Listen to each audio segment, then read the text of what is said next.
नमस्ते, मैं डॉक्टर समीर काले एक बार फिर आपका ओमनी होलिस्टिक सेंटर और रेकी वर्ल्ड पीस चैनल के माध्यम से बहुत-बहुत स्वागत करता हूं।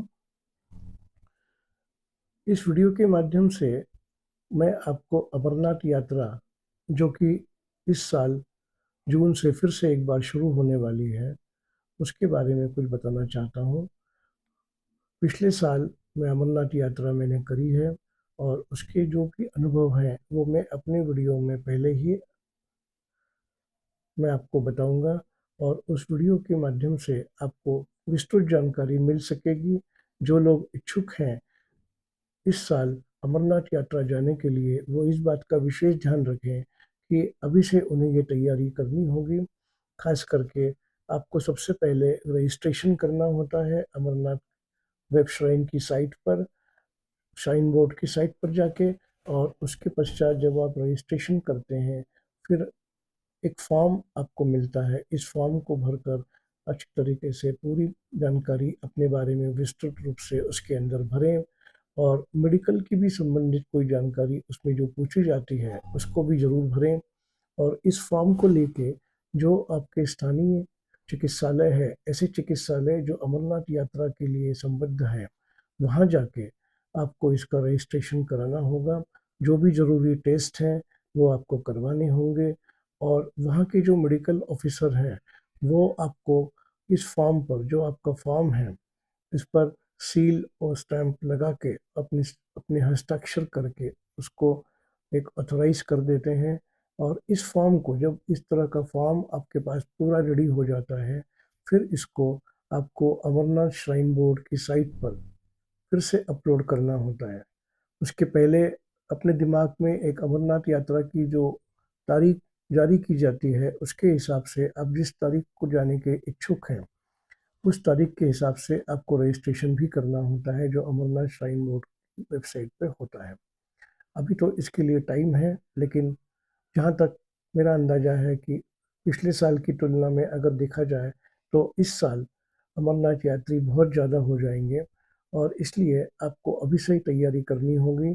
अभी से थोड़ा सा पैदल चलने की जो प्रैक्टिस है आपको करनी चाहिए।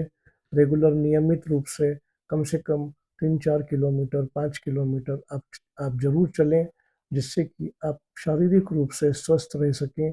जब आप वहाँ जाएंगे तब आपको काफ़ी चलना पड़ेगा।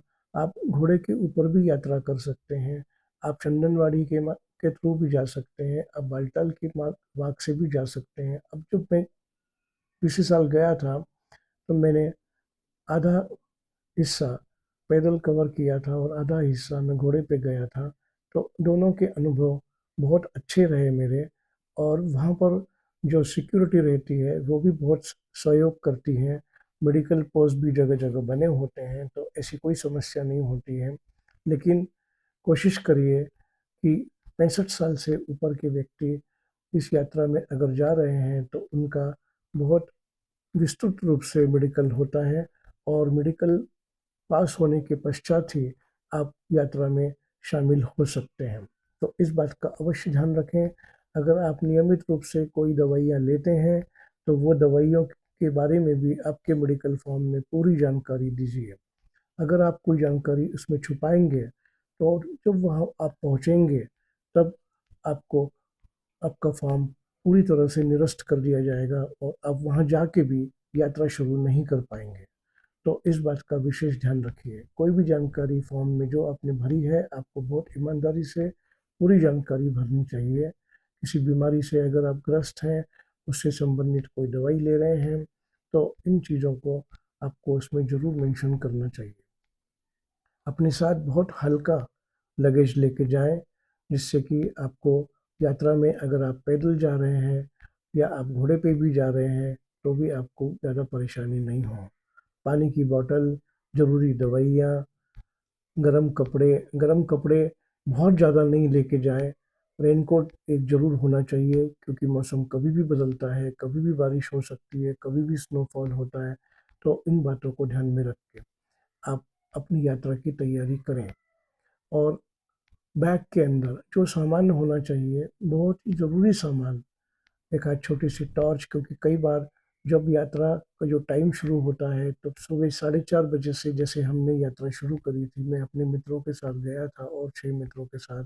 तो हमने सुबह 4:30 बजे से हम यात्रा शुरू कर देते थे और शाम के 4 बजे तक यात्रा, आप एक पॉइंट से दूसरे पॉइंट तक अगर पहुंच जाते हैं तो ये बहुत अच्छा हो जाता है। अगर आप नहीं पहुंच पाते हैं तो आप जहां हैं वहीं पर आपको जो तंबू लगे होते हैं उनमें विश्राम करना आवश्यक हो जाता है। रात को यात्रा अलाउड नहीं होती है, आप आगे नहीं जा पाएंगे। और एक बात और, RFID कार्ड हमेशा अपने पास आपका होना चाहिए। RFID कार्ड एक तरह का रजिस्ट्रेशन कार्ड है जो आपके गले में हमेशा लगा होता है, आपके साथ होता है। यात्रा समाप्ति पर ये RFID कार्ड आप जिस पॉइंट पर यात्रा समाप्त कर रहे हैं वहाँ पर जमा करना होता है। RFID कार्ड जब आप पहली बार जिस पॉइंट से यात्रा शुरू कर रहे हैं, अगर आप चंदनवाड़ी से यात्रा शुरू कर रहे हैं तो चंदनवाड़ी में जब आपका रजिस्ट्रेशन फिर से होगा, उसके पश्चात आपके सामान की चेकिंग होगी।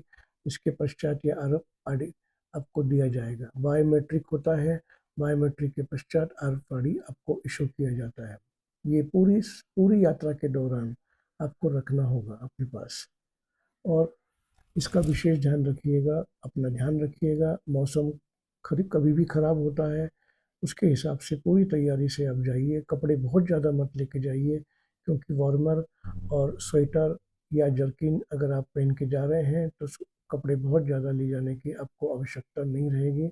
बैग को बहुत ज़्यादा भारी नहीं करें, नहीं तो आपको यात्रा करने में बहुत असुविधा होगी। बाकी सब कुछ आपको समय समय पर अपडेट मिलता रहता है। वहाँ पर खाने का समुचित व्यवस्था होती है। जगह जगह पर खाने के लिए, चाय कॉफ़ी के लिए सब कुछ, जो भी सर्विसेज होती हैं, लंगर जैसे जो भी सर्विसेज होती हैं बहुत स्वच्छ होती हैं, बहुत हाइजीनिक होता है। और सब कुछ खाना भी बहुत अच्छा होता है और ये पूरा निःशुल्क होता है। आपको आपसे कोई शुल्क नहीं लिया जाता है। गर्म पानी की भी व्यवस्था होती है, गर्म पानी नहाने के लिए भी उपलब्ध है।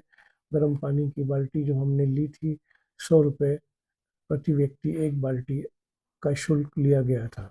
नहाने का जो गर्म पानी है, पीने का गर्म पानी आपको बिल्कुल निःशुल्क मिलता है। जब आप खाने के लिए जाते हैं वहाँ पे भी गर्म पानी उपलब्ध होता है। अपने साथ एक बॉटल आप जरूर लेके जाएंगे, तो उसमें इंसुलेटेड बॉटल में लेके गया था, उसमें बीच बीच में गर्म पानी भी भर के मैंने यूज़ किया था।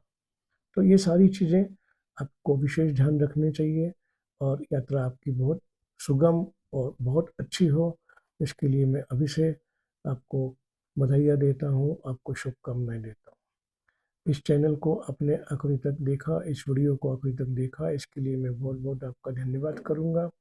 और कोई भी आपके प्रश्न हैं तो अवश्य मुझे आप ज़रूर पूछें। पिछले साल के अनुभव भी मैं आपको बता सकूँगा। और सारा कुछ जो भी आपके प्रश्न हैं मेरे व्हाट्सएप के नंबर या फिर मेरे ईमेल के माध्यम से आप मुझे ज़रूर पूछें। डिस्क्रिप्शन बॉक्स में ये सब उपलब्ध है। बहुत बहुत धन्यवाद।